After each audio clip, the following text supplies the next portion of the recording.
Hey reader, welcome back to the channel. This is Centaur here, and today we're looking at the GrB-39, which is a grenade launcher that is available to the Germans in Bolt Action 3rd Edition. Now, if you have never heard of this, one that doesn't surprise me, it is a possible weapon option only on one German engineering squad. And that squad is already loaded up with an awful lot of options. So unsurprisingly, you really don't tend to see this thing very often. I think there might be a place for it. I think it's a little difficult to kind of justify up front, but just suffice it to say for now, it's an odd duck. It is interesting. And we're going to talk about it today. But suffice it to say, before we get started, I think there are reasons why you don't see this very often in either narrative or competitive play. And so we're going to take a look at this the way that we always do. Okay, we're going to look at things like range, rate of fire, how to maximize it, pin generating potential versus damage potential, how they deal with objectives. And one change that I would make that I think will help this to see a little more usage. So for starters, in 2nd edition, they had a 24-inch attack with 1 attack dice, and that attack could be one of 2 things. You could either make it a Pen +3 armor-piercing shell or a 1-inch HE template. So this is effectively a low-velocity AT gun that you can put on an infantryman without the team special rule. So there's no -1 to hit if you lose the loader. So if you do put this in a squad, I mean, this could be the second to last guy to go. And in 3rd edition, it actually gets better because then it still has that 24 inches. It still has the 1 attack. It gains that HE 2 inches, 2-inch template against units in a building because it has the shape charge special rule. But you still get that HE 1-inch option. So if infantry are not in a building, you still have an HE 1-inch option available to you. And so now this is effectively a half-range, low-velocity AT gun that can actually do a much larger explosive shell damage against a building, which is kind of awesome. So, it's not like incredible, but it's interesting. I mean, it's different. Most of the time when you're looking at shape charge stuff, it's like, okay, when you're running a shape charge weapon, it is your anti-armor tool, and maybe you could use it hypothetically effectively against an infantry squad. This one actually is a little more multi-purpose, not by much, but a little more, and it mostly gets that by virtue of the fact that it's not very high penetration, only a +3 against armored vehicles, right? So like, you're trading anti-armor for some increased anti-personnel. So it's kind of comparable to a Panzerfaust with half of the penetration potential, double the range, admittedly. It is more points. It is 30 points instead of 15 points. So you buy 2 Panzerfaust for the same cost as one of these, but it can shoot every single turn, and it does have a better anti-personnel option available to it. Okay, it is not fixed, so you can advance and fire. And again, it does not have the team special rule, so you can have this one man shooting all by himself. There's no assistant for you to lose. That would inflict a -1 to hit penalty. And with 3rd edition, because of the fact that with initiative training, losing the officer does not give you a -1 morale, if you have this guy in your Sturm Pioneer unit, he could be the last guy you take. And you're not suffering any negatives from that. He assumes command, and then he's the very, very last model that you lose. So in that sense, quite durable as regards stuff, as we will see later. When looking at opportunity cost, I think the biggest problem here is this is a very expensive upgrade. This is a 30-point upgrade on an already expensive unit, right? I mean, a Sturm Pioneer unit, because they're veterans with the engineer special rule, and you can only take them as veteran. You can't take them as regular inexperienced like you can other engineers for the Germans. That means just by taking this upgrade, you're already looking at 100 points. And that's just for a 5-man veteran squad with a GrB 39. So that doesn't include any submachine guns. It doesn't include a flamethrower. It doesn't include any of the other things that you would probably want in an assault unit. A unit that probably you want to be able to use pretty close to the enemy. It does potentially get more shots than a Panzerfaust because Sturm Pioneers are limited to only 1 Panzerfaust. And so the result is, you could probably get more shots off in a given game with this thing than you could with a Faust. And I guess that's a useful thing. It also provides you with that consistent HE template, which we're soon going to discover is the real reason why you would take this thing. Because the truth is that pin +3 is not very good for armor removal, especially since it's shape charged. You don't get the +1 penetration from being at point blank range. It is more reliable than the AT gun option. So in terms of my mind, it's probably Flamethrower, possibly Panzerfaust, possibly Sturmpistole next on these guys in terms of penetration potential, just because the Sturmpistole has to get within 6 inches. So you know you're going to be shooting at point blank range. This guy has a 24-inch range, so you might be tempted to stay back and shoot, which means you're less likely to hit. And then maybe this guy and then AT grenades after that, because admittedly, if you can get to the side or rear with this thing, and you don't have to get right up close to it, you can stay behind some cover and get these things and still be decently okay going up against that vehicle, you can get to a pen +4 or a pen +5. You just can't get to that pen +6 for being at point blank range because shape charge, right? It also lacks the psychological threat of the Panzerfaust because, you know, a 12-inch range plus 6 inches worth of movement on a pen +6 shot is quite dangerous to most armor. A pen +3, even though it has a 30-inch threat radius, pen +3? I mean, I run a lot of tankettes, right? I'm a Polish player. I play a lot of tankettes, and even I'm looking at it saying, there's a pretty good chance they glance or fail to do damage, right? Like, I mean, that's most of the results right there. Two out of three chances, that's all they're doing. I can live with a glance, right? And so because of that, like, it's fine. What it really offers is a reliable way to do D2 pins with an infantry-based weapon. Because the only other weapons that infantry can take that can do D2 or D3 pins are mortars.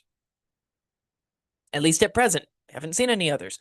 And so because of that, or, you know, a shape charge that's firing at units in a building, which is not that reliable. A lot of people are not going to do that. They're going to hide behind the building. They're not necessarily going to go inside of it, especially if they know that you have a shape charge weapon nearby. So instead, what this thing does is it gives you the option for just, hey, this guy can be slinging out 1-inch HE templates, which could be a very reliable way of stacking pins, especially on an armored vehicle. The only other way to get a large number of pins semi-reliably onto an armored vehicle is with a flamethrower, but that's also what causes the problem from an opportunity cost, and why, in my opinion, currently the GrB-39 is pretty bad, is that since this same unit can also take a flamethrower, there's a legitimate question, why am I taking this? Right? And it's not like you're paying, you know, double as many points to get the flamethrower, right? I mean, your starting base cost for this weapon is 30 points. You're basically already there, right? So I'm sorry. I look at this and think, if all it's offering is a chance at D2 pins and I couldn't say go for that D3 +1 pins, I'm sorry. I'm probably gonna take the flamethrower. Pin generation potential, admittedly, in second edition, like your hit chance was fine. You would hit somewhere between potentially none and 4 pins per game, depending on, you know, how much cover the enemy was in, whether you were choosing to fire the HE template in order to avoid cover, but then you weren't getting the penetration bonus, so you probably weren't doing as well against armored vehicles that were behind cover. So, like, you know, like there was a lot of trades, but at 30 points, it meant it was roughly, you know, 8 to 30 points per pin, which is not particularly great. It's not particularly bad for an AT weapon, but it's not particularly great. In third edition, you can probably get closer to 5 pins per game, and the simple reason why is because if you're using the HE template, you only got to hit 3 times, which you can pretty reasonably do to get yourself about 4 to 5 pins, which is not bad, right? And so at 30 points, again, it's slightly cheaper. You know, it's somewhere between 6 and 30 points, which is fine, right? It can stack pins semi-reliably, okay? You do have to hit often, so, you know, you make sure that you're, you know, kind of setting up in a good spot and choosing to shoot at enemies in a way that's reasonable. Don't always be just moving and shooting and moving and shooting and trying to hit on 5s, right? That's not going to work that well.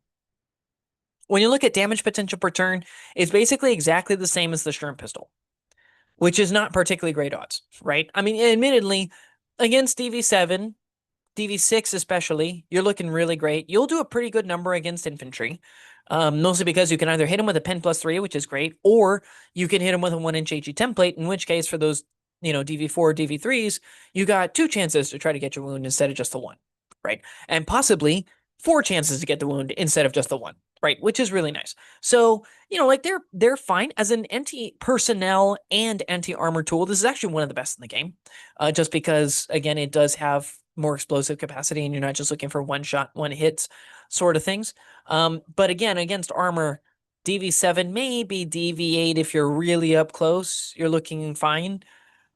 But this is really a tool for removing soft-skin vehicles and very, very, very light armor. So in terms of objective holding, how does it do? Well, you've got between 5 and 10 men, probably in cover, with veterancy, which is fantastic. This is, again, just like with the Sturm Pistol, this is far and above the durability of any anti-tank team because, of course, it's based in an infantry section, right? It has a really good anti-personnel option when you're not tank hunting, which means that when the enemy's coming at you with infantry, unlike something like a bazooka or a Panzerschreck or a Piat or a Panzerfaust, this thing actually does do a pretty good amount of damage to them, even if they don't jump into a building, which is really nice. Furthermore, you can combine that with rifles, submachine guns, possibly a light machine gun or something like that, or heck, a flamethrower if they get close, in order to go after people. You can, of course, use the HE 1-inch template against things like inexperienced and regular troops, and I think that's probably a good idea.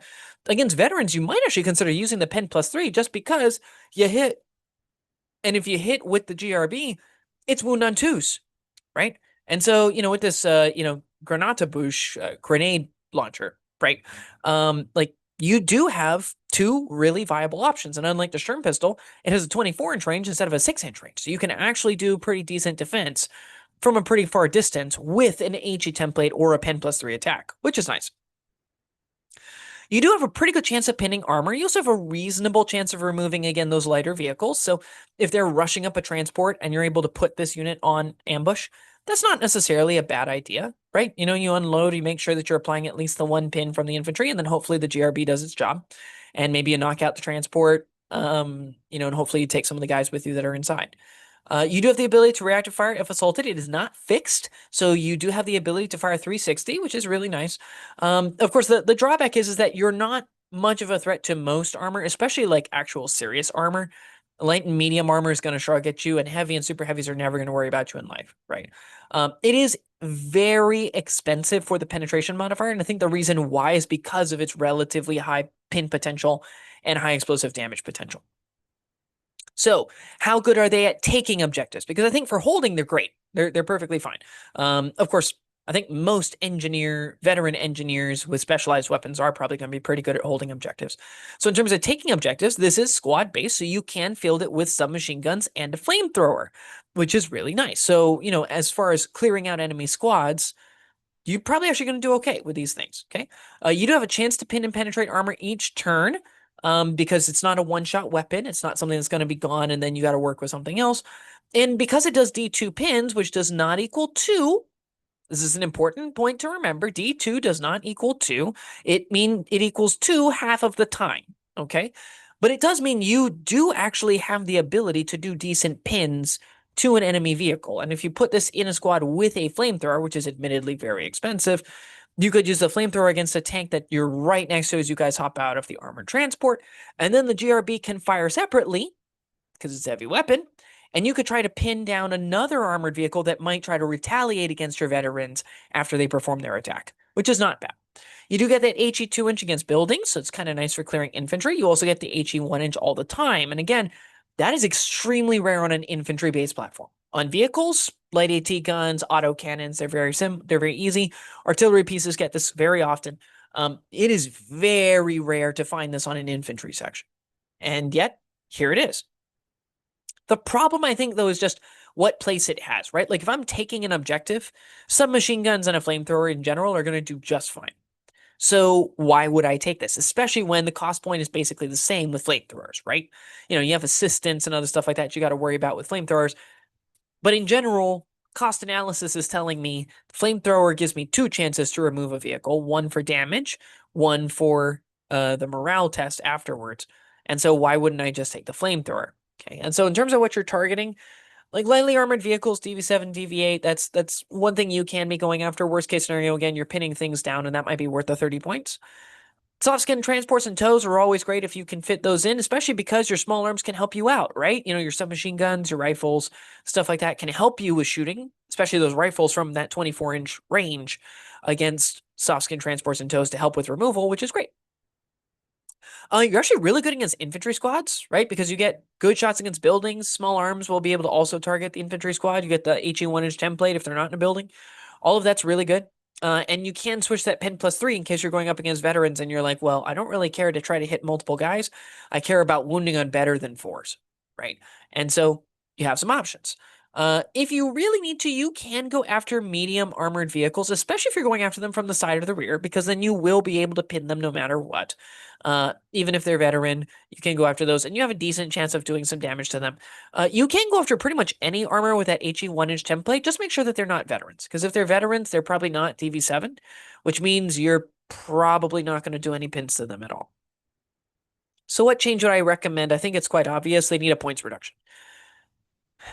It's just too difficult to compete with what we have elsewhere, right? And so I would reduce it down to 20 points. This would make it 4 times the cost of the sturmpistole with 4 times the range and the access to the 1-inch HE template, which I think is a reasonable cost. It would make it cheaper than a flamethrower and would give you a good reason for saying, well, do I need the full flamethrower benefits or can I get more out of this grenade launcher? Because grenade launcher has a much longer reach. I could do a lot more with it, especially if I'm not playing one of those scenarios where I have to cross to another part of the board or I need to get onto an objective. If you're playing a seek and destroy style mission, it could be nice to be able to sit back with a 24-inch high explosive template and not have to get within 6 inches in order to use your very expensive flamethrower, right? It is also very hard to spam. You can only get 1 per squad. These are only on the veteran engineers, the Sturm Pioneers infantry. So, it's already very expensive. It's not particularly easy to run. You got to run an entirely separate engineering platoon in order to do this. So it is actually quite hard to abuse this tool. And so while, we do want to be careful with gunline leaf blower style armies, I think in general, this one would be pretty hard to max out and maximize, all things considered. And so I don't think it'd be that much of a problem for us to reduce the cost slightly and kind of encourage people to take it. It would also give it a place over the sturmpistole because you get that added range. You're probably not going to be hitting quite as nicely, but you'll also be probably more survivable because you can kind of bunker down and still take shots. It would give a place over the Panzerfaust because for only slightly more points, not double the points, you're getting half the firepower, but also double the range, and you're getting more than one shot with it, which I think is pretty good. It would also give you a place alongside the flamethrower, right? Because in the case of the flamethrower, you are more powerful on the pin generation standpoint. You're probably more powerful on the removal standpoint, but you don't have to get as close with the GRB. And that would be the primary reason for taking it, not to mention being able to buy 10 more points worth of stuff. And so, on the whole, it's not great as it currently stands. I think there's an interesting skew build that could take advantage of these through pin generation. You just got to count on, okay, how many company commanders are going to be out there? How many other morale bubbles are going to be running around? Are the pins actually going to matter? I think that's a fair question. But depending on the kind of army that you're facing, I think this is an interesting tool and it could be worth trying out. So if you've bought the Blitzkrieg set and you have the the Pioneers box that has the what's it called, that has this GRB attachment in it. It also comes with the sturmpistole, by the way, which we talked about recently. If you have an extra body lying around, I mean, in my opinion, you might as well make one, right? You might as well go ahead and make one and then just give it a try and see what you think about it. And if you find that you like them, then maybe consider running them in your force. I'm gonna try it. I'm gonna dabble with it because I'm kind of going for like an early war, Fall Vice, engineer style build with Germany, just to see what it, how it works alongside, some standard panzers and some simple here grenadier. But I'll let you know how it goes. I might even record one of those as a battle report because I think that could be useful. But if you haven't given one of these a try, maybe just give it a try and just see what you think about it. What do you think though? Do you think that an HE template built into an engineer is just not worth it? Do you think that if you're going to be taking a flamethrower, you might as well just get in close, and so a sturmpistole saves you a lot of points over and against one of these? Let us know down in the comments below, and I will see you next time.